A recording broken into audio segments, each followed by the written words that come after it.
What's up, everybody? Welcome back to the Live with Brandon Blakeney podcast. I am your host, Brandon Blakeney, aka Brandon Lee TV. Of course, we got another banger for y'all, so kick back, relax, and come take a ride with me.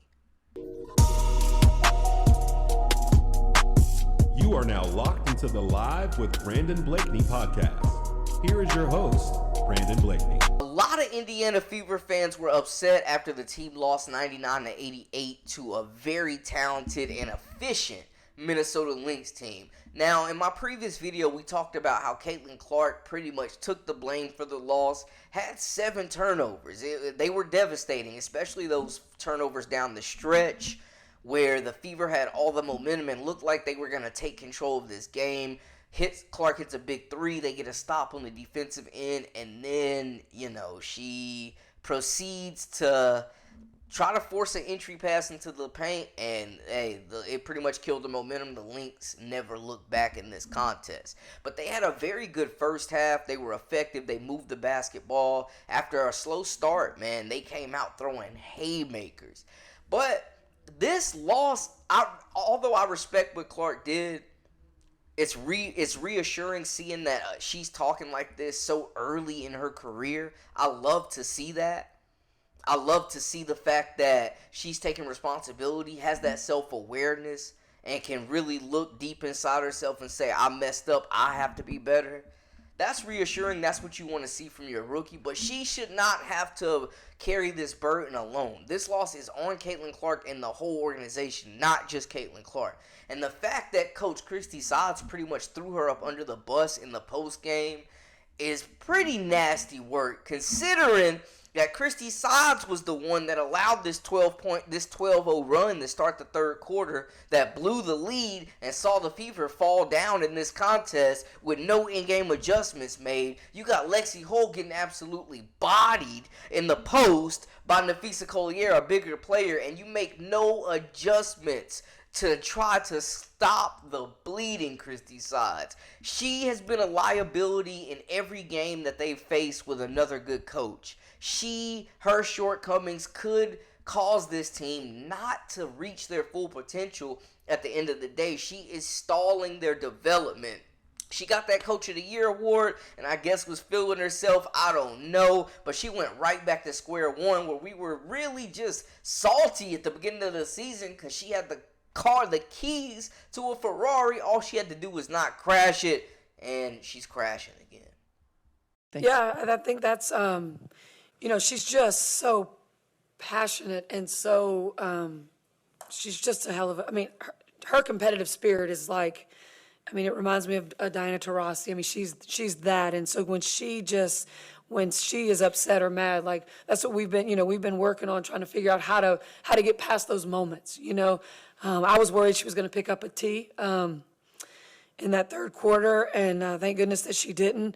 But that's growth, and she's got to learn that in those moments, I need my point guard to have a cool head, get us in whatever we need to be in offensively, and then if it's not a foul call that you thought, you got to get back. You got to get back and transition and help our team get stops. So, we're working on those things. That's what a young team, that's what you do, is you try to figure out, talk about these moments, watch them in video, show them where, okay, this just can't happen because it caused this, and this. There's a reaction, to all of our actions, and we've got to make sure that we don't put ourselves in a worse spot with those kind of moments.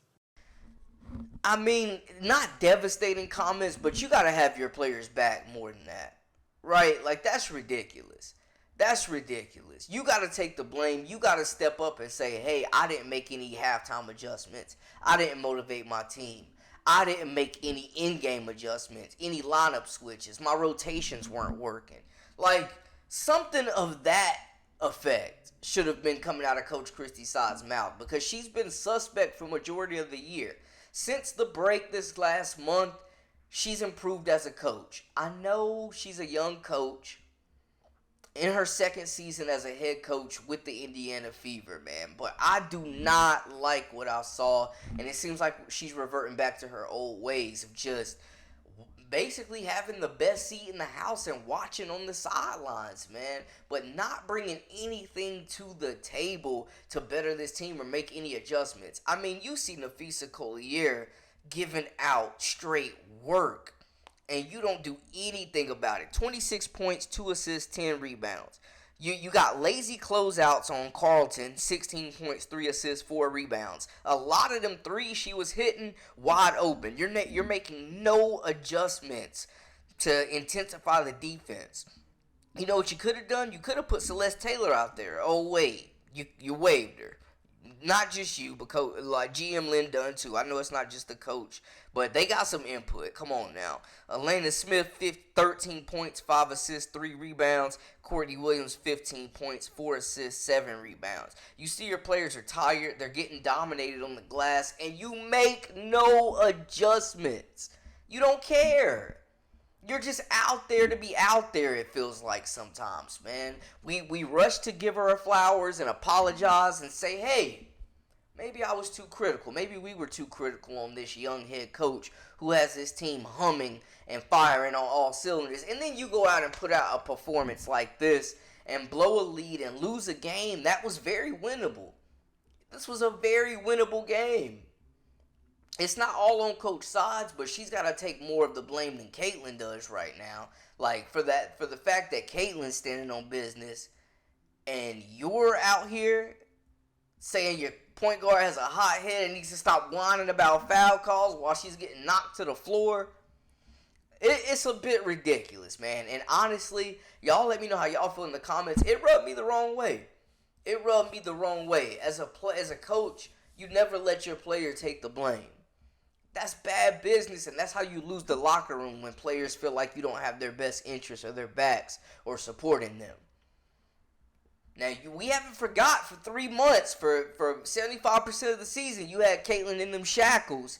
Finally set her free, and you started winning games. Let's not resort back to that nonsense you were doing before, Christie Sides. That's all I'm saying. Take responsibility. Be better than mediocre. You've got a really good big three.